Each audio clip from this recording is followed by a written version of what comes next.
Starting with the shutter release lever,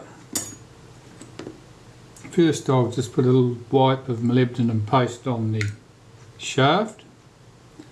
This fits in position here.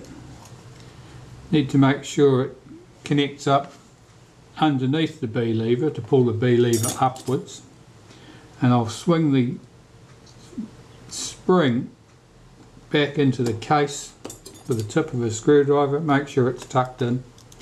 So here's our shutter release lever, spring loaded, all working normally. That's good. Now I want to take some molybdenum paste on a toothpick. And there's a couple of spots on the mechanism plate I need to do. Where the detent is for the blade actuating ring, I'll just put a little touch of molybdenum paste on that stud so that the detent rolls smoothly over it.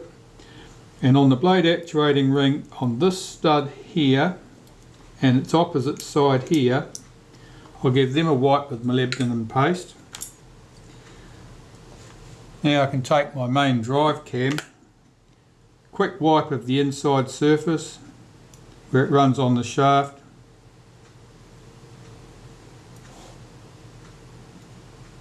Now the curved edge here, that's important to get some lubricant, some molybdenum paste on there, because that rubs on the arm on the end of the retard gear train and can cause you grief if it's dry. If it's got no lubricant at all, you can have a high friction area there, which is particularly telling when you're cocking the shutter.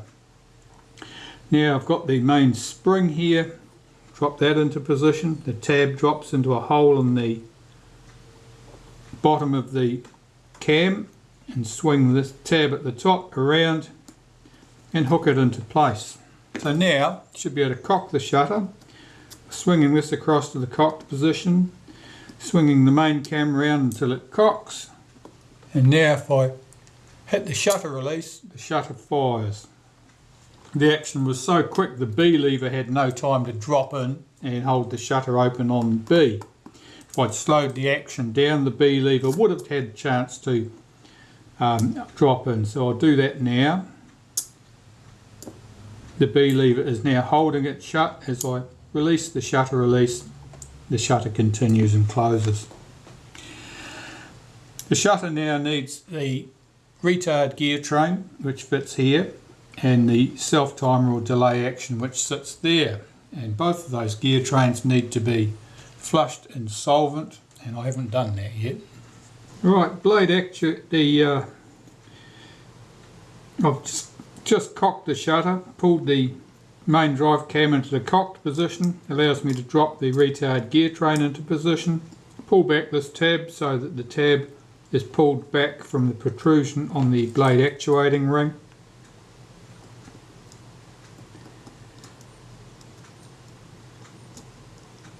One screw there,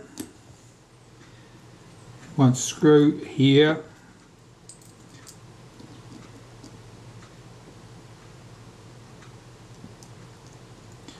and the retard gear train can be swung inwards or outwards.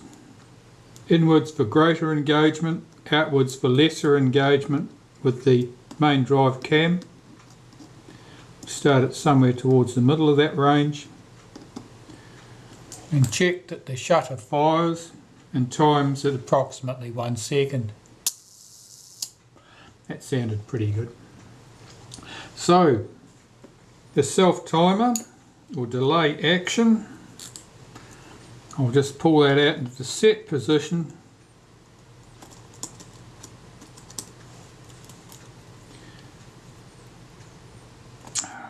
Pull it right out over that lever. That way over there somewhere. That's better.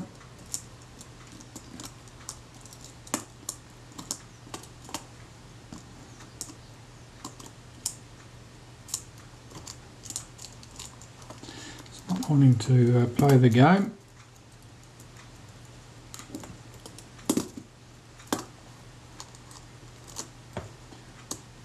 That's better. That's dropped into position.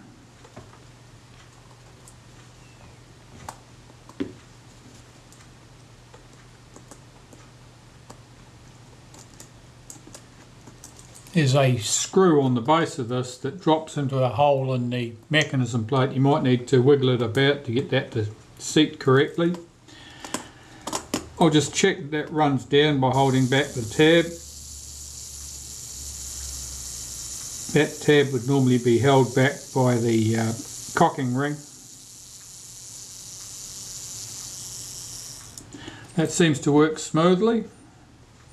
So far so good. So I'll just nip that screw up. And now the other parts. 3 components we're interested in here are the shutter speed setting cam, the plate that covers the front of the shutter for all practical purposes.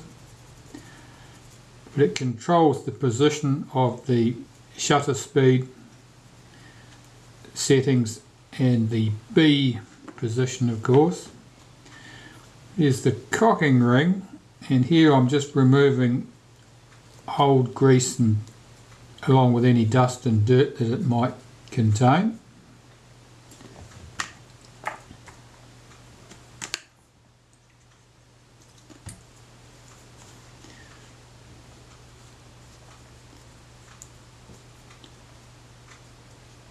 Old grease often gets sticky with age as it dries out, and so it might look like it's doing a useful job, but it may well not be.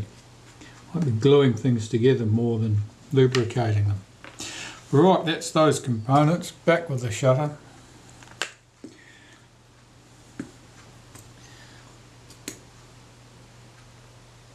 So this little piece here, this little pinion,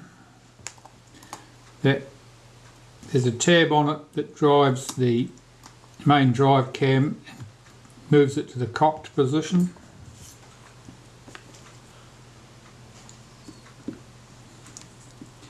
This cocking ring here, I'd run some molybdenum paste around the inside edge, around the outside edge.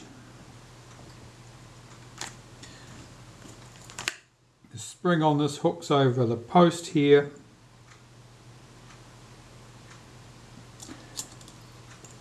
Pull that into position and make sure that I get the timing of this gear correct. The last tooth on here should be in the last position on that ring, just like that. Make sure the spring is still over its post, that's good.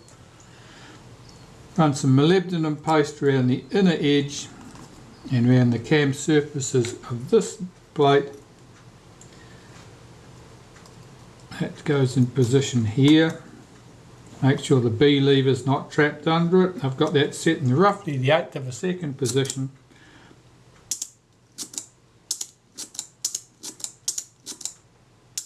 That sounds alright, might be slightly fast. I'll try the 1/15 of a second. Definitely fast. So I need to move my shutter cocking, move my retard gear train inwards for greater engagement with the cam. So I've got the shutter cocked.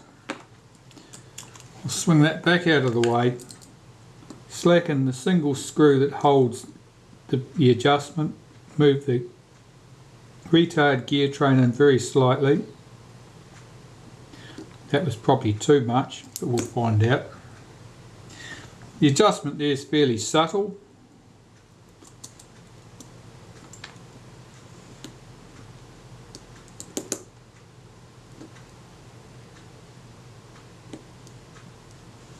Here we go. Put the plate back on again. See what sort of result I get. That's at a 1/15 of a second. Sounded slightly slow. Not bad though.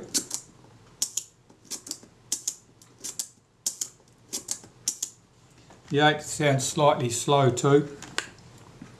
I'll go and check that on my shutter speed timer and make adjustments as required, and I'll bring you back.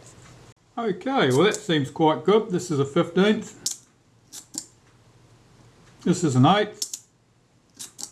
set it to 1 second, set the self timer, release the shutter, the self timer is running down smoothly, no hint of any hesitation. So that's good. Now, what more do I need to do here? This lever's job is to stop the shutter release from being able to be depressed if the shutter is not in the cocked position. It's got to get this in position, holding its spring back so its spring's connected correctly. It is. That's good. Put the speed setting cam plate on the top, and I want to put the retainer on the front to hold this in place while I put the shutter back in the outer case. I'll run the front retainer ring loosely in place.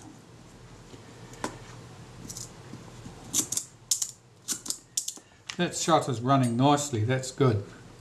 So the shutter case, the outer case, we have the case itself. I need to clean that, particularly interested in any sticky grease or grit in the track here where the curved pusher and the curved toothed rack run. Otherwise they won't run smoothly. That would create a load on the shutter cocking rack. And in the case of this pusher, if that's very sticky, that can actually prevent the shutter from running down or firing correctly.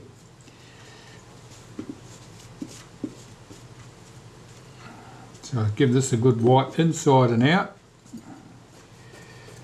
to make sure that any grit or sticky grease is gone. These parts are comparatively clean and don't show any obvious sign of problems. That's good. Yeah, a bit of molybdenum paste, which I run on the outside of the pusher. It just needs a light wipe. And the plain side and both edges of the curved rack. Cock the shutter. Drop in the pusher, the curved pusher. Drop in the curved rack behind it so that the curved rack faces the window. And fit the case, the shutter into the case like that. Now it should rotate into position. The flash contact here is often reluctant to fall into position. Yeah, I've just pulled that round, that's gone, that's good.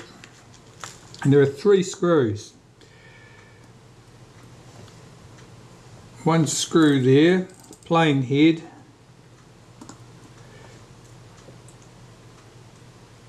Sometimes this screw has been lost during a previous repair and somebody's replaced it with another screw with a smaller diameter head on it. And what happens then is that the shutter, instead of being held firmly in the focus mount, is able to rock backwards or forwards slightly, which means that inevitably one day it'll move to the wrong position, then the shutter will not cock correctly, or the shutter will fail to release correctly. There are 3 screws. The 2 countersunk head screws, the larger diameter one runs here, the smaller diameter one is over there.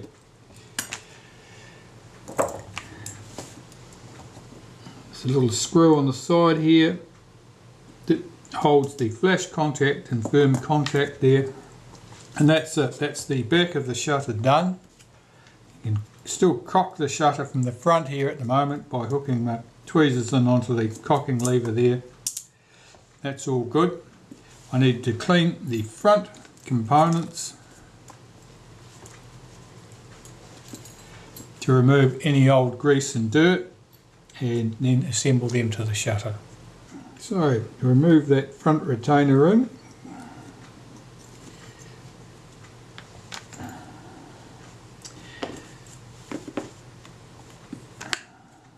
I'll just give this ring a quick wipe with molybdenum paste, just lightly. This couples to the aperture setting. Let's drop that into place on the plate. The tab on this here needs to couple into the fork on this lever.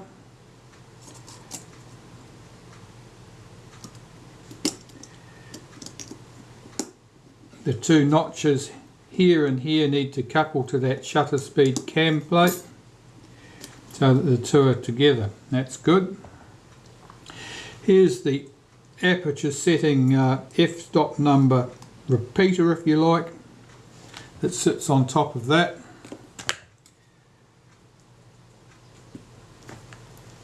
Here's the main front plate, which is the front lens mount. That locates in position. There's a notch on the back of it which couples with a post on the mechanism plate to stop it rotating. Get the front retainer ring in place.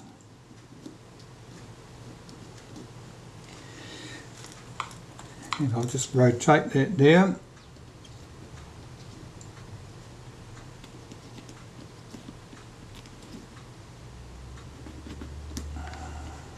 Check the action, make sure it's not too tight, feels okay.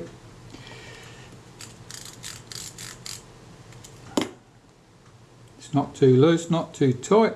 Right, I lined up a screw hole there.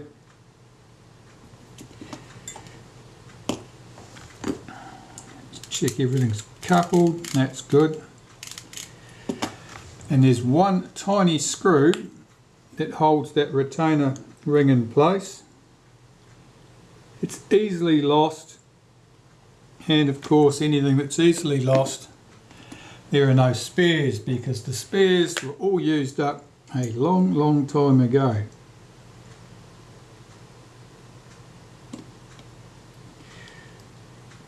And I think that I have robbed this screw from every last spare shutter that I have in the place. Okay, that's good. That shutter's all cleaned and finished with. I just need to clean the lenses and put them back in there.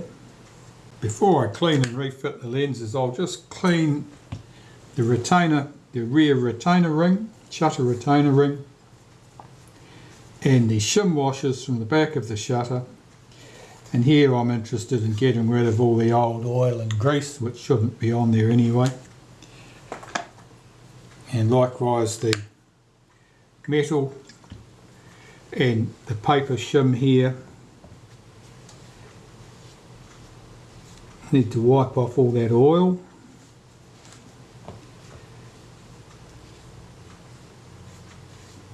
Paper shims in particular act like a bit of a reservoir for oil, as it soaks up from the focus helical behind it. It tends to soak into the paper washer.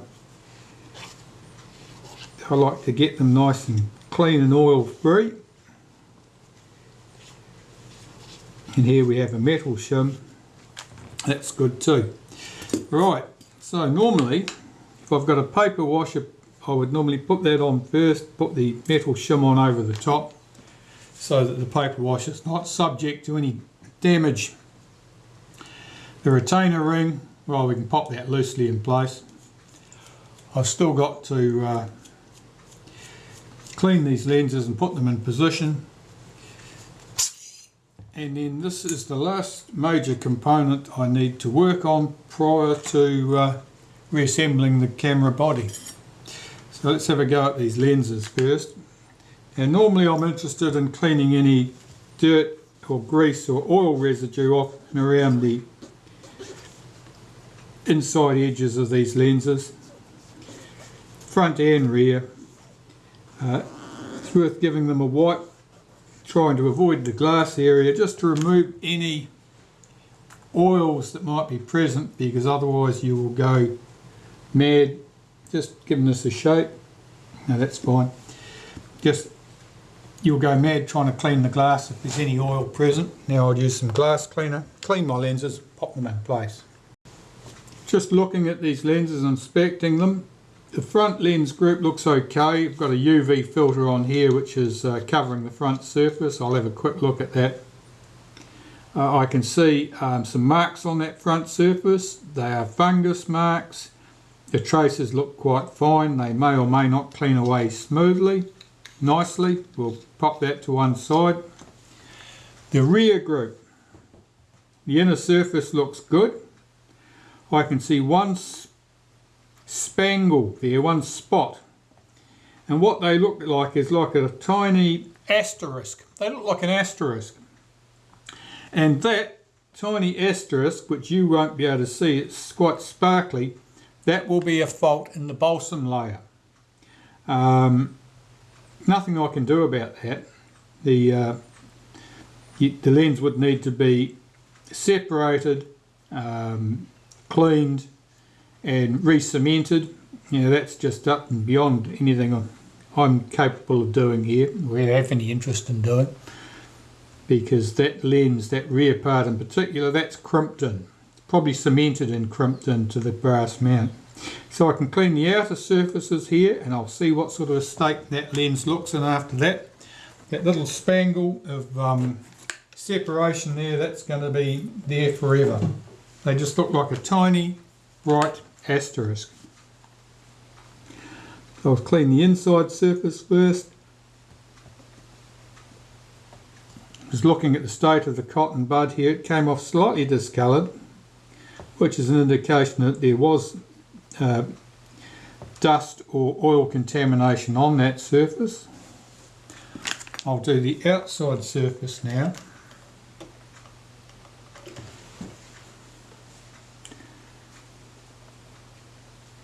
This is quite dirty.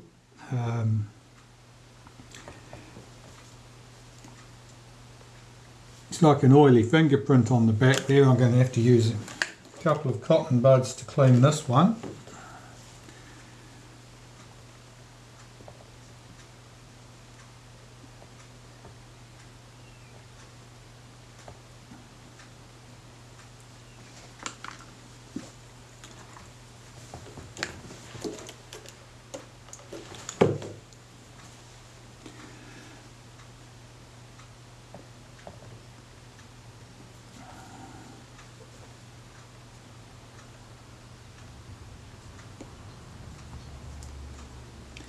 And I'm viewing this, I've got the reflected light from the window cast onto this lens as I'm working on it, so I can judge exactly what's happening here. And I think that an inner surface there has got some oily sheen to it, so I'm going to have to actually get into this lens group. Now both the front and rear group consist of 3 pieces of glass. The innermost 2 in both cases are cemented together. The outermost one in each case is a separate piece of glass. Looking at the state of this, I think that I've got some oily haze on one of the surfaces inside here, not the cemented surface. Now this lens here, there's a tiny grub screw in the side that locks these two together. I'll back that off slightly. It's very easy to lose that screw. If you do, that's just life as we know it. Even if you remove it, it's a bugger to get back in again because it's so small and so short. That's it. Yeah, that screw's just going to fall out. It's not even sitting straight. I'll pop it to one side now and be done with it. Okay, so I'm unscrewing the retainer here on the outside of this rear group. And I should be able to tip that rearmost glass out. Should. Just tap this on a block of wood to rattle that loose. Is it coming out? Doesn't want to. There we go. I can see there's quite a pocket here where that screw, retaining screw was fitted. That's a bit unusual. Right, this gives me access to more glass surfaces. I can see that my sheen on that surface is definitely on this piece, so I'll have a go at cleaning that.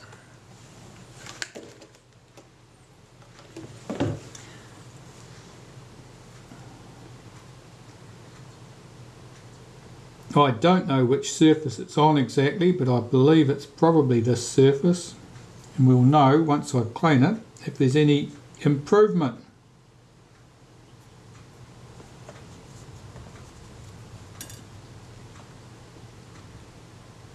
Yeah, that's certainly vastly improved, so I'll give the rest of that surface another clean.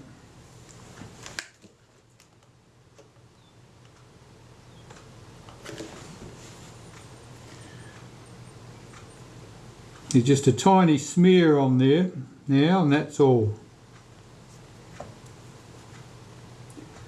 So that was just a haze of probably oil that had got into the lens.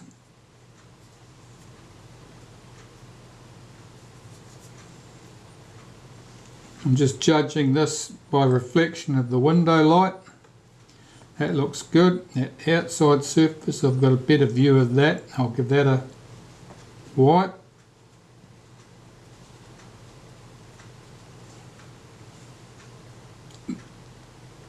Yeah, I've got a bit of a, still got a bit of a mark there. It's certainly oil. It's an oil thing, because where there's any oil present, even tiny amounts, it tends to leave smears on things which are, you're chasing your tail trying to get rid of them sometimes.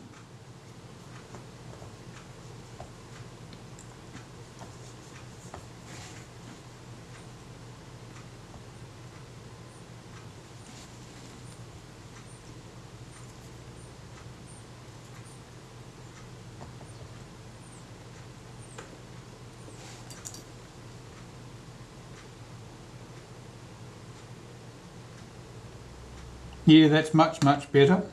So the front, or the rearmost glass in this case, I want to clean its inner surface and then reassemble this. So I'm looking for a rubber friction tool, which is great to stand that up on.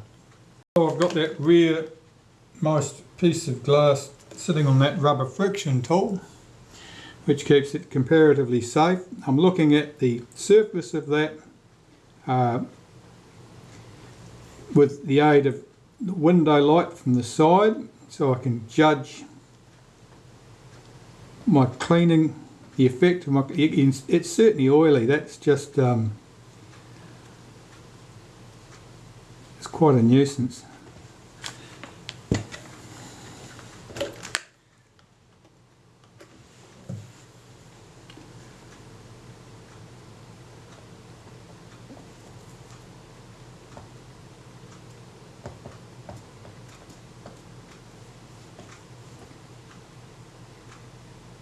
I do this sort of area by area as I go around.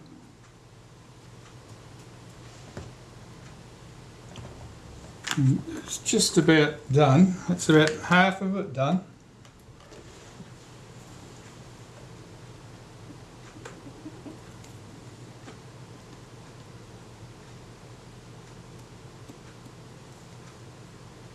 That's very good.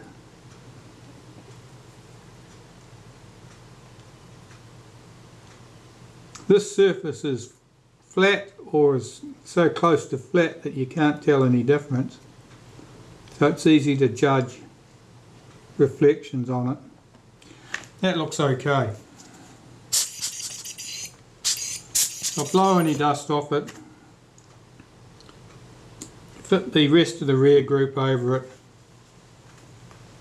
Run the retainer ring back over the top.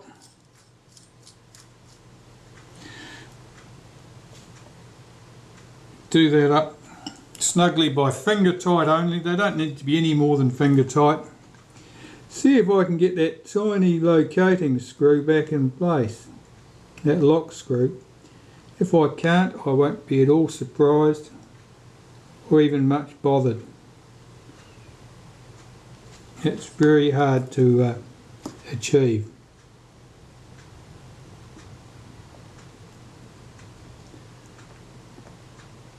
Oh well, the gods are with us today because that went straight in. Right, blow any last dust off that. Blow any last dust off the back of the shutter. Put that in position. Yeah, that looks pretty good. Now I can turn my attention to the front group.